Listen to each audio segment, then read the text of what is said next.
Hi, so this is the video of the life and times of Amenet III. He ruled Egypt from 1842 BCE to 1797 BCE, roughly 45 years. Now, he's known as the Great Builder. He built two pyramids, one at Dashur and Hawara, for his interment. He built a cenotaph for Osiris down in Abydos. All the kings did. Okay. And in year 2, he sent an expedition off to the Sinai, to Serabit el Kardin, and that was to get turquoise. There were lots of turquoise mines, which from the Old Kingdom times they'd been mining there. And when he sent this expedition to the Sinai, they built a small temple to the goddess Isis. And then later, other kings added to that temple. So they were seeing that they were taking the riches of a goddess, this beautiful turquoise stone. Other expeditions to that part of the world in the Sinai was the Wadi el Hudi, and they were after green quartzites there. And then, of course, the Wadi Hammamat, which is probably where they got that orange quartzite block for his Hawara pyramid. There are over 50 rock inscriptions of the different expeditionaries who went out there. So people left graffiti on rock faces. I was here serving my king, Amenet III.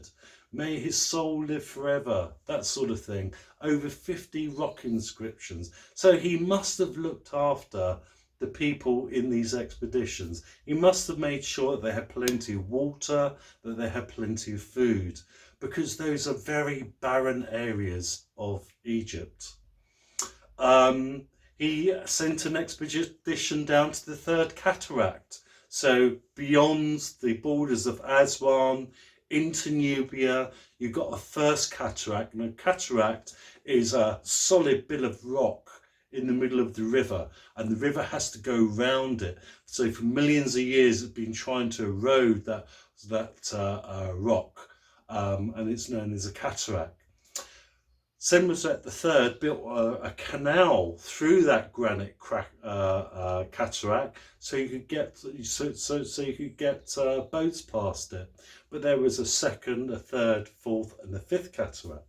So he sent an expedition down to the Third Cataract, probably just a relief force to relieve the troops that were on station in those different forts that his father had built from Buhen going down there to control the Kushites.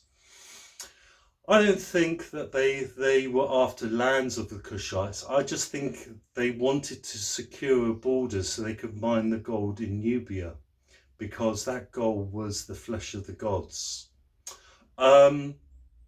There's also evidence that there were expeditions of trade to Syria. So those who dwell across the sand of the Canaanite areas, and then you've got the retinue, and you've got Syria and the Syrian princes and their cities. So the world's growing up around Egypt. The world's becoming more organized into city-states. So no longer can the Egyptians ignore their neighbours, because these are the trade routes that come through Egypt, go down the River Nile into Central Africa, and that trade comes back up the River Nile and out to those trade routes. The Victorian archaeologist describes the Egyptians as building an empire. I totally disagree, because when you are empire building, you export your culture, your belief systems to those foreign lands, and you install them. But the Egyptians couldn't do that. They couldn't export their religion into foreign lands, simply because the Duat was in Egypt. The gateway to the afterlife above Abydos and above North Saqqara was in Egypt. You couldn't make a new gateway in other parts of the world. So you couldn't export the ideas and the belief system of the rites of Osiris. that could only happen in Egypt. Lots of Mediterranean settlements adopted the cult of Isis and Osiris, but they couldn't have rebirth anywhere else except in Egypt itself. There is evidence down at the island of Elephantine. From Elephantine to the first cataract, an engineer called Karl Butzer examined the graffiti there, and he suggested that during the times of Amenhotep III, he actually preempted the Aswan Dam to control the floodwaters that started coming into Egypt from June. Wow, what an amazing idea. He also built a new canal from the River Nile going into the Fayoum, 16 kilometres long, 1.5 kilometres wide. Wow, why did he need a canal that long and that wide? Well, if he's controlling the floodwaters, maybe he's storing those floodwaters in the Fayoum oasis. Maybe that's what it's for. But wow, if there was an idea of the Hebrews in Egypt, it's in this part of the 12th dynasty. Maybe Joseph was the engineer who persuaded Amenhotep III to preempt the Aswan Dam, to build this canal, which is known as the Joseph Canal, interestingly. Okay, just some ideas. We don't have any archaeological data to support this. These are just hypotheses. At the Fayoum, there were two big pedestal gates. All that's left there are the columns. So it's suggesting that they built a huge mound to enclose this new oasis of water. Okay, so they could store it there like a huge, massive storage tank. Amazing. So these are the accomplishments of Amenhotep III. As all the other kings, he took on the responsibility of worry lines and bags under his eyes that we see in his sculptures and his pictures.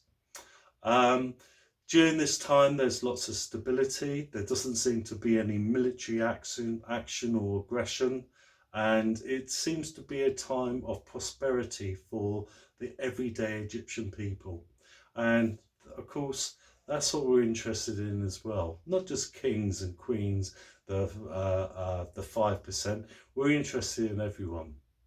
Anyway, I hope this has been informative.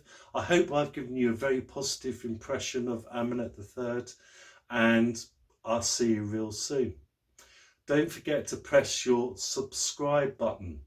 Okay, the more subscribers I get, the more I can do with the YouTube channel. Okay, thank you very much for listening, and I'll see you real soon. Bye for now.